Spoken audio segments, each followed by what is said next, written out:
Lavu, mounye, yavlao. Oh, minha troi tous, minha troi obiol.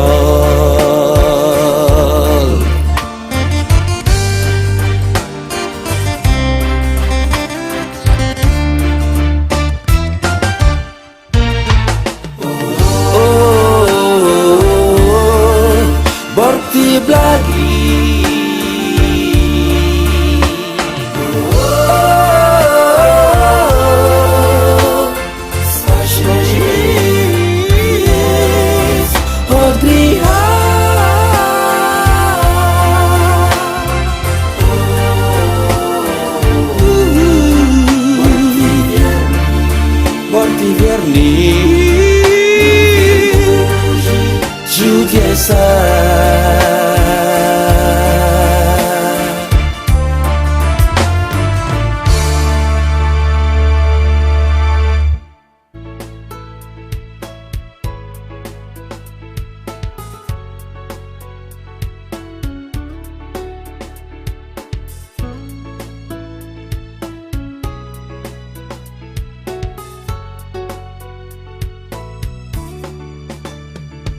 Jésus est le chemin, la vérité et la vie. C'est la voix de l'évangile,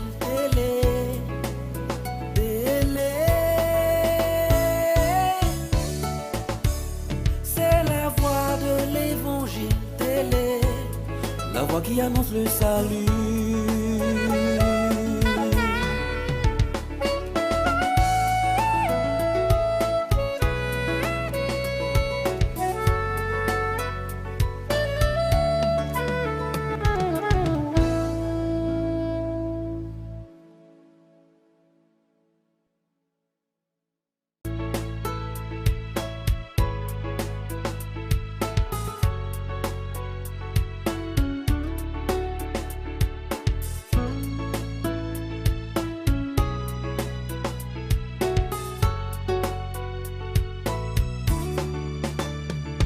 Jésus est le chemin, la vérité.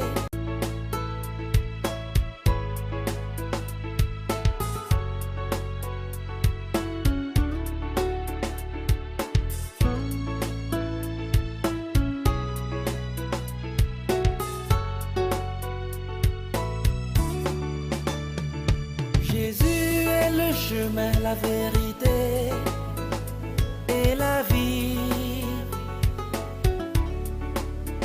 C'est la voix de l'évangile,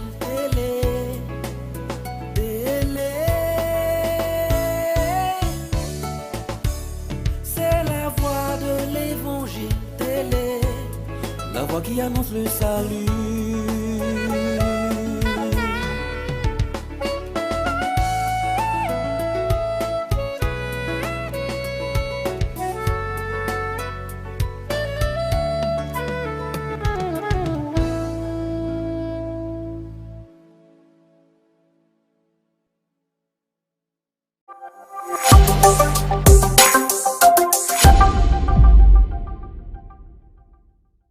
Prouve que les deux ne parlaient pas du même Dieu.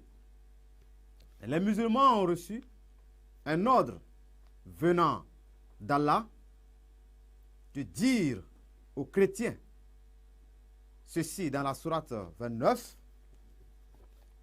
le verset 46, et de discuter que de la meilleure façon avec les gens du livre, sauf ceux d'entre eux qui sont injustes. Et dites, nous croyons en ce qu'on a fait descendre vers nous et descendre vers vous, tandis que notre Dieu et votre Dieu est le même. Et c'est à lui que nous nous soumettons. Donc, voici ce que Mohammed vient vers les gens de livre, ceux qu'on appelle les gens de livre. Quand vous parcourez le Coran, c'est les juifs et les chrétiens. Et selon la chronologie, c'est dans ses débuts, c'est-à-dire à la Mecque, parce qu'il y a deux époques. Il y a l'époque médinoise et l'époque mecquoise. Donc c'est à la Mecque que cette sourate a été révélée. Il a commencé son ministère. Pendant qu'il a commencé son ministère, les gens du livre qui étaient dans la péninsule arabique, d'autres qui connaissaient la loi de Dieu, d'autres qui connaissaient comment est-ce que Dieu se manifestait, n'ont pas voulu accepter son message. Alors, il reçoit un verset venant d'Allah de dire aux gens du livre que nous croyons en ce qu'on a fait descendre vers nous et descendre vers vous, tandis que notre Dieu et votre Dieu est le même. Et c'est à lui que nous nous soumettons. Alors, si un musulman reçoit de tels messages et vient vers nous, qui sommes les gens de livre, et ils nous disent qu'ils adorent le même Dieu que nous, et nous revient d'examiner à la lumière de notre livre pour voir si effectivement le Dieu qui nous a parlé est le même qui a parlé dans le Coran. Ce n'est pas aux musulmans de nous le prouver, mais c'est plutôt à nous. Parce que ce livre, la Bible, était avant le Coran.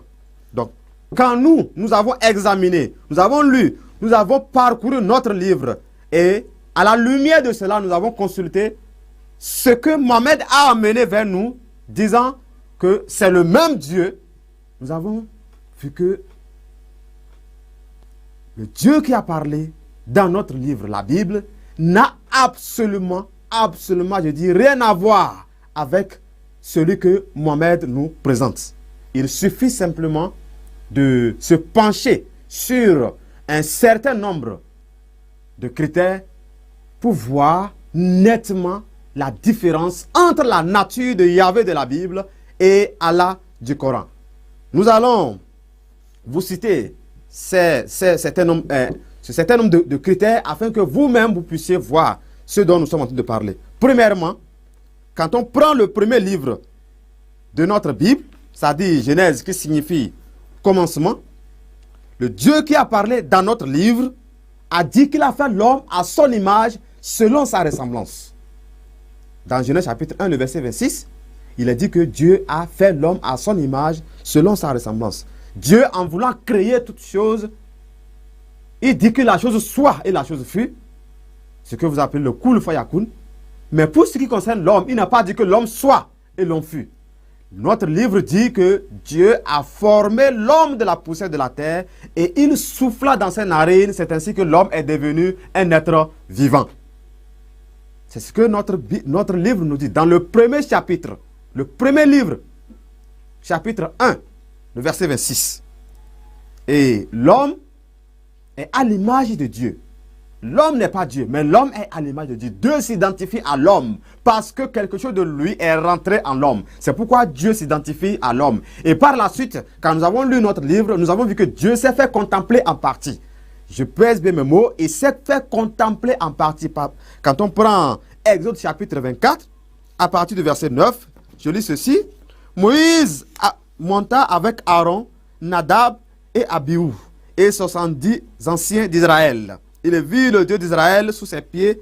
C'était comme un ouvrage de saphir, transparent comme le ciel lui-même dans sa pureté. Il n'étendit point sa main sur l'élite des enfants d'Israël. Ils virent Dieu et ils mangeaient et burent. Je disais que Dieu s'est fait contempler en partie. Notre Dieu se révèle d'une infinité de manières à ses serviteurs. Et ici, nous avons vu que Dieu s'est montré à Moïse. Mais il y a les malaffermis qui prennent le livre de Deutéronome chapitre 33, verset 20, en disant que Dieu a dit, l'homme ne peut pas le voir et vivre. Je voudrais, bien aimé, chers musulmans, que vous lisez d'abord la requête de Moïse. Le verset 18, je crois, dit que Moïse a demandé à Dieu de lui montrer sa gloire. Ce que Moïse a demandé va au-delà. C'est là Dieu dit, personne ne peut voir ma face et vivre. La chair humaine ne peut pas résister devant la gloire de Dieu. Donc je reviens pour vous dire, nous, notre Dieu, il se révèle d'une infinité de manières à ses serviteurs. Donc, dans toute la Bible, Dieu n'a jamais vu comme une abomination d'être appelé Père des hommes. Au contraire, quand nous lisons notre livre, c'est si honorable pour lui que la Bible dit que nous sommes de sa race.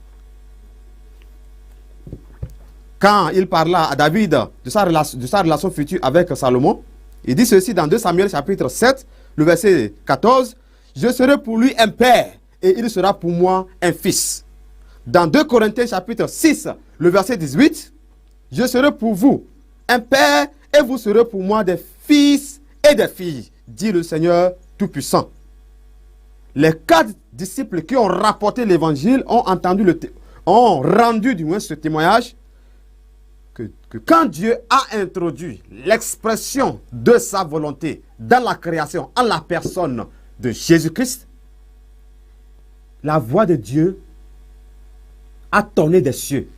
En ces termes, je dis, les quatre évangélistes qui ont rendu ce témoignage, je vais lire rapidement Matthieu chapitre 3, à partir du verset 16 à 17. Dès que Jésus eut baptisé, il sortit de l'eau et voici les cieux s'ouvrir. Et il vit l'Esprit de Dieu descendre comme une colombe et venir sur lui. Et voici une voix fit entendre des cieux ces paroles. Celui-ci est mon fils bien-aimé en qui j'ai mis toute mon affection. Dans Marc chapitre 1, 10 à 11, au moment où il sortit de l'eau, il vit les cieux s'ouvrir et l'Esprit descendre sur lui comme une colombe. Et une voix fit entendre des cieux ces paroles. Tu es mon fils bien-aimé, en toi j'ai mis toute mon affection. Tout le peuple se faisant baptiser, Jésus fut aussi baptisé, et pendant qu'il priait, le ciel s'ouvrit, et le Saint-Esprit descendit sur lui sous une forme corporelle, comme une colombe, et une voix fit entendre du ciel ces paroles, « Tu es mon fils bien-aimé, en toi j'ai mis toute mon affection. » Ça c'est Luc chapitre 3, le verset 21 à 22. Jean rendit également ce témoignage. « J'ai vu l'Esprit descendre du ciel comme une colombe, et s'arrêter sur lui. Je ne le connaissais pas. Mais celui qui m'a envoyé baptiser d'eau, celui-là m'a dit, celui sur qui tu verras l'Esprit descendre et s'arrêter, c'est lui qui baptise du Saint-Esprit. Et j'ai vu et j'ai rendu ce témoignage qu'il est le Fils de Dieu. » Jean chapitre 1, le verset 32 à 34. Pendant son ministère terrestre, Jésus-Christ n'a jamais cessé d'appeler Dieu son propre Père. J'ajoute le mot propre parce que c'est au sens propre du terme qu'il appelle Dieu Père. Dans l'Ancien Testament, Dieu, s'identifiant aux hommes, les considère ou les a considérés, et continue de les considérer comme ses enfants spirituels. Dans Deutéronome chapitre 14, à partir du verset 1, il est écrit ceci, « Vous êtes les enfants de l'Éternel, votre Dieu. Vous ne vous ferez point d'incision et vous ne ferez point de place chauve entre les yeux pour un mort. » Deutéronome chapitre 32, à partir du verset 6. « Est-ce l'Éternel que vous en rendrez responsable, peuple insensé et dépourvu de sagesse? N'est-il pas ton Père, ton Créateur? N'est-ce pas lui qui t'a formé et qui t'a affermi? » Au verset 18, je lis ceci. « Tu as abandonné le rocher qui t'a fait naître, et tu as oublié le Dieu qui t'a engendré. » Notre Créateur est un Père pour nous. Donc, comme je vous l'ai dit, il n'a jamais vu comme une abomination de l'appeler Père. Et Christ l'appelait son propre Père au sens propre du terme. Donc, nous allons maintenant interroger Mohamed, le livre qu'il a amené en nous disant que nous adorons le même Dieu que lui. Nous allons l'interroger sur ce que son livre dit sur la paternité de son Dieu. Dans Surat Mariam, Surat 19, à partir du verset 88 à 91, il est dit que Allah n'est le Père de personne. Même au sens figuré du terme, Allah n'est le Père de personne. Le simple fait d'appeler Allah Père est une abomination. Je vous lis, Surat Mariam, à partir du verset 88 à 91, et ils ont dit, le tout miséricordieux s'est attribué un enfant. Vous avancez certes là une chose abominable. Peu s'en faut que les cieux ne s'en trouvent à ces mots, que la terre ne se fende et que les montagnes ne se croulent, du fait qu'ils ont attribué un enfant au tout miséricordieux. Peu s'en faut que les cieux ne s'ouvrent. Peu s'en faut que la terre ne se fende. Peu s'en faut que les montagnes ne se croulent. Pourquoi? Parce qu'on a attribué un enfant à Allah. Et il dit, celui qui dit que Allah a un enfant, la personne avance là une chose abominable. Or, il n'a été jamais vu comme une abomination dans nous, notre livre, que Dieu soit appelé Père des hommes. Que Jésus-Christ n'a cessé, pendant son ministère terrestre, l'appeler son propre Père. Nous voyons là qu'il y a une nette différence, parce que celui-là qui a parlé dans ce livre ne peut pas revenir 600 ans après et dire que le simple fait de l'appeler Père, tout ce que nous venons de vous lire, il dit le simple fait de l'appeler Père est une abomination. Et que peu s'en faut que la terre ne se fende, peu s'en faut que le ciel nous s'ouvre, peu s'en faut que les montagnes ne se croulent. Pourquoi? Parce que on l'a appelé Père. Donc, si Mohammed vient vers nous et il dit que nous adorons le même Dieu, de par ce critère, nous allons lui dire, Mohammed, reste tranquille d'abord avec ton livre, nous allons continuer par l'examiner. Deuxième point, le Dieu de notre livre ne veut qu'aucun homme périsse en enfer. Dans le livre d'Ézéchiel chapitre 18, à partir du verset 23, je vous lis ceci. Ce que je désire, est-ce le méchant meurt, dit le Seigneur l'Éternel. N'est-ce pas qu'il change de conduite et qu'il vive? Ça, c'est le désir de notre Seigneur. C'est ce qu'il désire pour le méchant. Peu importe ce qu'il fait, peu importe la vie qu'il mène, Dieu lui a donné la liberté. Mais il a dit, c'est vrai, j'ai mis devant toi deux chemins, le chemin de la vie et le chemin de la mort. Il dit, choisis le chemin de la vie afin que tu vives. La volonté de notre Dieu, c'est que le méchant change et qu'il vive. Dans 1 Timothée chapitre 2, à partir du verset 3 et 4, nous lisons ceci. Cela est bon et agréable devant notre Dieu, devant Dieu notre Sauveur, qui veut que tous les hommes soient sauvés et parviennent à la connaissance de la vérité. Ça, c'est la volonté de notre Dieu. Et dans 2 Pierre chapitre 3, le verset 9, je lis ceci. Le Seigneur ne tarde pas dans l'accomplissement de la promesse, comme quelques-uns le croient, mais il use de patience envers vous, ne voulant pas qu'aucun périsse, mais voulant que tous arrivent à la repentance. Ça, c'est la volonté ardente. Ça, c'est le désir ardent de nous, notre Dieu, qui a parlé dans ce livre. Nous allons voir, nous allons interroger le livre de Mohammed, ce qu'il a amené en nous disant, parce qu'il est venu nous persuader que nous adorons le même Dieu. Nous allons l'interroger là-dessus et voir ce que son livre dit sur la volonté de celui qui l'a révélé. Toujours dans le Coran, Sourate 11, le verset 118 à 119, nous lisons ceci. Et si ton Seigneur avait voulu, il aurait fait des gens une seule communauté. Or, il ne cesse d'être en désaccord entre eux. Sauf ceux à qui ton Seigneur a accordé miséricorde, c'est pour cela qu'il les a créés. Et la parole de ton Seigneur s'accomplit. Très certainement, je remplirai l'enfer de djinns et d'hommes tous ensemble. La volonté de Allah, celui qui a révélé le Coran et dont Mohammed vient nous persuader que c'est le même Dieu, il dit très certainement, je remplirai l'enfer de djinns et d'hommes tous ensemble. Djinns entre griffes pour vous dire les démons. Je mets ça entre griffes, mais Allah dit qu'il va remplir les djinns et les hommes tous ensemble en enfer. Et il continue dans la sourate 33, le verset 13. Si nous voulions, nous apporterions à chaque homme sa guidée. Mais la parole venant de moi doit être réalisée. J'emplirai l'enfer de djinns et d'hommes réunis. Notre Dieu dit, son désir ardent, c'est que le méchant change et qu'il vive. Son désir ardent, c'est que tout le monde parvient à la connaissance de la vérité. son désir ardent, c'est que tout le monde se repente pour vivre. Et celui que Allah, et celui que Mohammed nous amène, voulant nous persuader que c'est le même Dieu, il dit que lui, sa volonté, c'est de remplir l'enfer d'hommes et de démons tous réunis ensemble.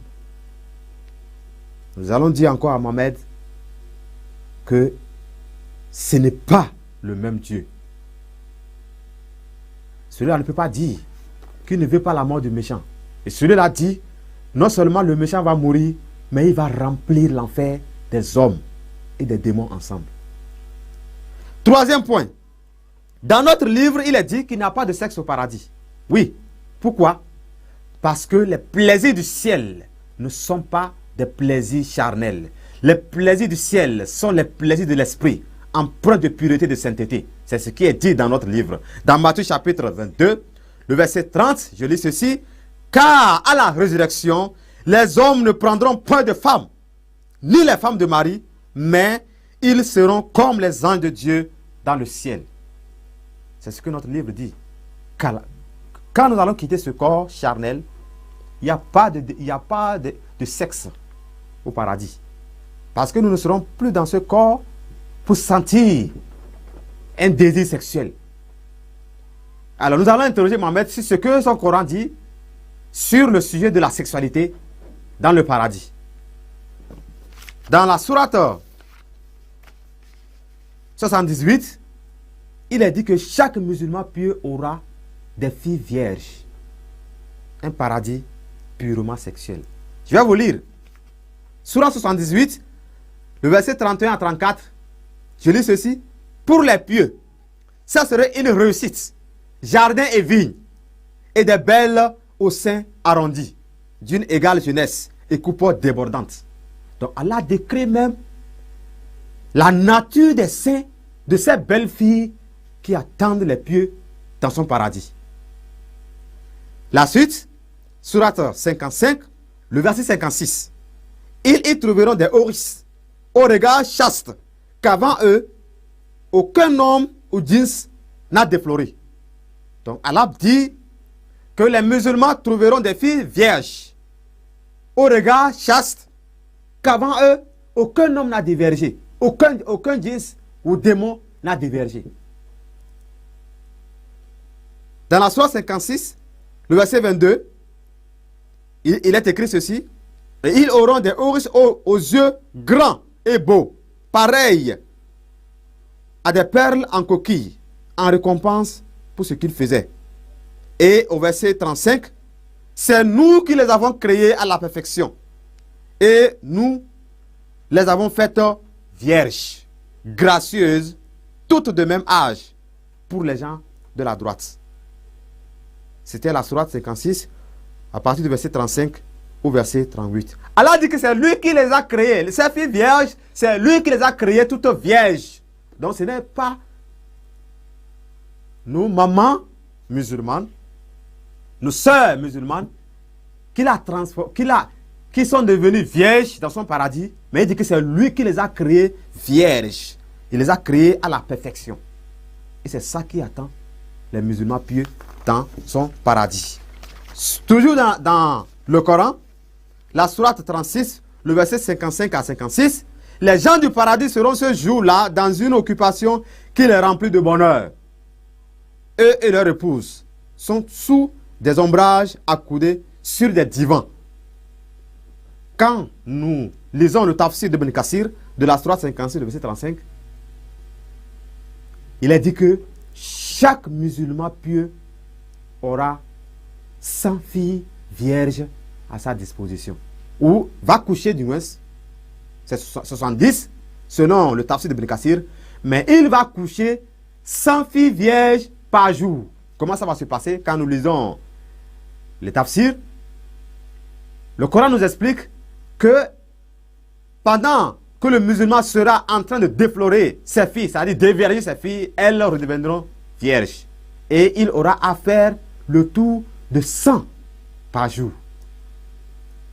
Un paradis purement sexuel qui n'a rien à voir avec ce que notre Dieu a dit dans ce livre. Donc, à vous qui me suivez, lequel des deux livres peut venir réellement de Dieu? Parce qu'il est venu avec la sourate 46, le verset 29, plutôt le verset 46, il dit, nous croyons en ce qu'on a fait descendre vers nous, et nous croyons en ce qu'on a fait descendre vers vous. Tandis que notre Dieu et votre Dieu est le même. Donc, il nous revient d'examiner pour voir si réellement nous adorons le même Dieu. Nous venons d'énumérer 3 points.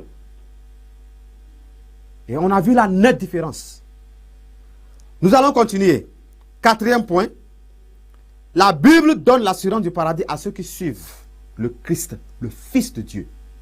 Ce livre que nous gardons donne l'assurance du paradis à ceux qui suivent le Christ, le Fils de Dieu. Je vais vous lire rapidement des versets bibliques. Il en a une tonne. Jean chapitre 8, le verset 12. Jésus leur parla de nouveau et dit, je suis la lumière du monde. Celui qui me suit ne marchera pas dans les ténèbres, mais aura la lumière de la vie.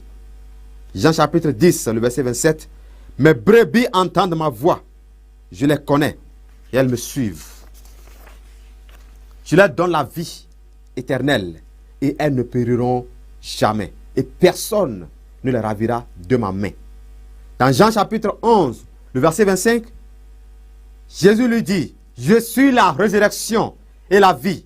Celui qui croit en moi vivra quand même il sera mort. Dans Jean chapitre 3, le verset 16, il a dit que car Dieu a tant aimé le monde qu'il a donné son Fils unique, afin que quiconque croit en lui ne périsse point, mais qu'il ait la vie éternelle. Dans Hébreux chapitre 10, à partir du verset 19 au verset 22, nous lisons, ainsi donc mes frères, nous avons une pleine liberté pour rentrer dans le lieu très saint, grâce au sang du sacrifice de Jésus. Il nous a ouvert le chemin, un chemin nouveau et vivant, à travers le rideau du sanctuaire, c'est-à-dire à travers son propre corps. Ainsi, nous avons un grand prêtre éminent, placé à la tête de la maison de Dieu. Approchons-nous donc de Dieu, avec un cœur droit, avec la pleine assurance que donne la foi, le cœur purifié de toute mauvaise conscience, et le corps lavé d'une eau pure. Ici, le lieu très saint, c'est le paradis de Dieu. Nous avons l'assurance. Nous sommes plus que rassurés, parce que Jésus a dit que c'est lui qui donne la vie. Il a dit que c'est lui qui donne le repos de l'âme. Quand quelqu'un meurt et on dit paix à son âme, que son âme repose en paix, nous avons simplement dit ça. Mais nous ne savons pas si son âme est en paix. Jésus a dit que c'est lui qui donne le repos de l'âme. C'est pourquoi nous sommes pleins d'assurance, nous autres. Alors, qu'est-ce que le Coran dit pour ces croyants? Ou du moins, qu'est-ce que celui qui a révélé le Coran, que Mohammed est venu vers nous pour nous dire que c'est le même Dieu, qu'est-ce qu'il dit pour ces croyants? Il a dit que ces croyants vont d'abord en enfer. Dans la sourate Maryam, toujours la sourate Maryam, le verset 71 à 72, il a dit que si vous êtes musulman, pieux ou pervers, selon le tafsir de Ibn Kathir, après votre mort, vous descendez d'abord en enfer. Et c'est seulement au jour de la résurrection que Allah va voir si vous étiez pieux et il va vous délivrer. Laissez les méchants agenouillés dans l'enfer. Sourate Maryam, verset 71-72, il n'y a personne parmi vous qui ne passera pas par l'enfer, car il s'agit là pour ton Seigneur d'une sentence irrévocable, quelque chose qu'on ne peut pas changer. Ensuite, nous délivrerons ceux qui étaient pieux et nous y laisserons les injustes agenouillés. La sourate 3, verset 85 dit, toute âme goûtera la mort, mais c'est seulement au jour de la résurrection que vous recevrez votre entière rétribution. Quiconque donc est écarté du feu et introduit au paradis a certes réussi. Et la vie présente n'est qu'un objet de jouissance trompeuse. Au regard de tous ces critères que nous venons de citer, sois honnête et sincère envers toi-même.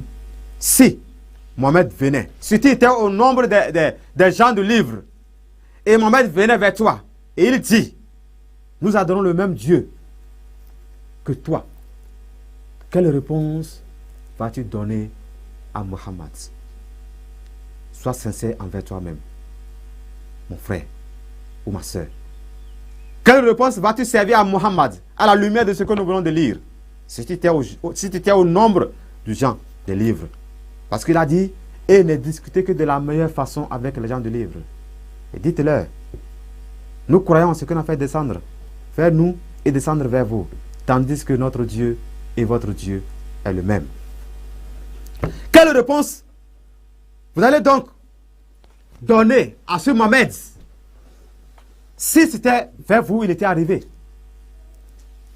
Nous allons continuer parce que c'est un sujet très sensible. Et je vous l'ai dit, pendant les temps d'ignorance, les chrétiens ont accepté l'argument islamique selon lequel Allah du Coran est Yahweh de la Bible. Nous allons prendre un 5e point et ensemble, nous allons voir si réellement celui-là qui a parlé dans ce livre qu'on appelle le Coran est le même que Yahweh de la Bible. Je vous l'ai dit au départ, la Bible était avant le Coran. On va prendre le critère de serment. Jurer ou faire un serment, c'est prendre quelque chose à témoin plus grand que soi. Notre Dieu, dans toute la Bible, a toujours juré par lui-même. Ah oui, parce qu'il est plus grand. Parce qu'avant lui, il n'y a point de Dieu. Et après lui, il n'y en aura pas. Il est l'alpha et l'oméga, le commencement et la fin. C'est lui qui est Dieu. Il n'y a pas un autre Dieu plus grand que lui. C'est pourquoi en voulant jurer, il ne peut que jurer par lui-même. Dans Hébreux chapitre 6, le verset 13, lorsque Dieu fit la promesse à Abraham, ne pouvant jurer par un autre plus grand que lui, il jura par lui-même. Dans Genèse chapitre 22, le verset 16, il dit, je le jure par moi-même, parole de l'Éternel, parce que tu as fait cela et que tu n'as pas refusé ton fils, ton unique. Genèse chapitre 22, le verset 16. À l'époque de Jérémie. Mais si vous n'écoutez pas ces paroles, je le jure par moi-même. Jérémie chapitre 49, le verset 13, et Jérémie chapitre 22, le verset 5. Car je le jure par moi-même, dit l'Éternel des armées. À l'époque du prophète Ésaïe, Dieu a juré par lui-même. Ésaïe chapitre 45, le verset 23. Je le jure par moi-même. À l'époque du prophète Amos, Amos chapitre 6, le verset 8, le Seigneur l'Éternel l'a juré par lui-même. Donc, Dieu qui a parlé dans nous, notre livre, nous croyons qu'il est plus grand que tout. Il n'y a pas quelque chose qui est au-delà de lui, qui est au-dessus de lui. Donc, en voulant faire un serment, il n'a toujours juré que par lui-même. Alors, quand on a consulté le Coran, on a vu que cela, il n'en est pas ainsi pour Muhammad, pour le Dieu qu'il nous a présenté dans son Coran. Quand on prend la sourate 85, le verset 1, Allah jure par le ciel. Allah jure par le soleil, sourate 91, verset 1. Allah jure par la terre, sourate 91, verset 6. Allah jure par la lune, sourate 74, verset 32. Allah jure par la Mecque, sourate 90, verset 1. Allah jure par la plume, sourate 68, verset 1. Le pire, c'est dans la sourate 69, le verset 38 à 39, où Allah jure par ce que vous voyez et par ce que vous ne voyez pas. C'est vraiment hilarant, parce que si Allah jure par ce que nous voyons, ça veut dire qu'Allah jure par les arbres, Allah jure par tout, Allah jure par moi-même, parce que vous me voyez. Allah jure par les animaux, parce que nous voyons les animaux. Et ce qui est marrant, c'est que Allah jure pas ce que nous ne voyons pas. Nous ne voyons pas les démons, nous ne voyons pas les esprits. Ça veut dire que Allah jure également par les esprits. C'est quand même hilarant pour un Dieu qui jure par tout. Il n'en est pas ainsi pour nous, notre Dieu. Alors selon vous, est-ce que si il était venu vers vous en disant que non, nous adorons le même Dieu, c'est le même Dieu que nous adorons, est-ce que vous allez lui dire, oui, nous t'accueillons, c'est le même Dieu que nous adorons? Ce n'est juste pas possible parce que l'évidence est là. Toi qui me suis et toi qui es en train de m'écouter, je voudrais que tu commences par faire des recherches. Examine, fouille, vois toi-même, parce que c'est ce que notre Dieu dit. Dans le livre de... Il a dit dans Deutéronome chapitre 13, le verset 13, il a dit également dans le chapitre 17, je crois, il dit d'examiner toutes choses, de fouiller et de se poser des questions. Et je voulais vous lire ce qui est dit dans le livre, dans le Nouveau Testament, dans le livre de Pierre. Non, plutôt, premier épître de Jean. Premier épître de Jean, le chapitre 4, à partir du verset 1. Il dit, bien-aimés, n'ajoutez pas foi à tout esprit, mais éprouvez les esprits pour savoir s'ils sont de Dieu, car plusieurs faux prophètes sont venus dans le monde. Éprouvez les esprits, examinez pour voir si ça vient de Dieu, parce qu'il y a eu de faux qui sont déjà dans le monde. Donc Dieu, dans notre livre, nous dit d'éprouver, d'examiner. Mais Allah dit dans son livre de ne pas poser de questions. Surat Maïda, Surat 5, le verset 101.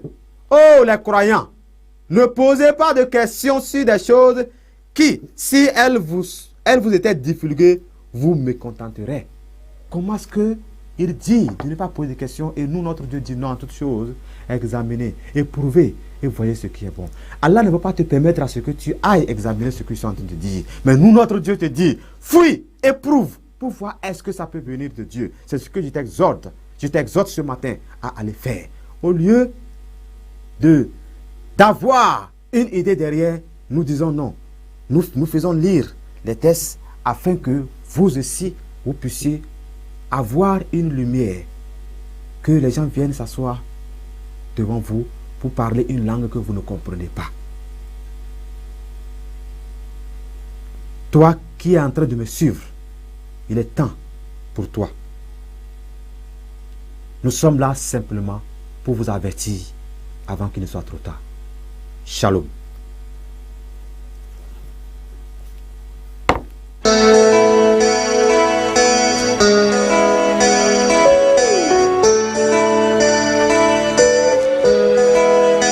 Je suis sauvé, changé, lavé dans le sang de l'agneau. Je ne crains plus mon lendemain, car Jésus est mon espoir. Plus de peur,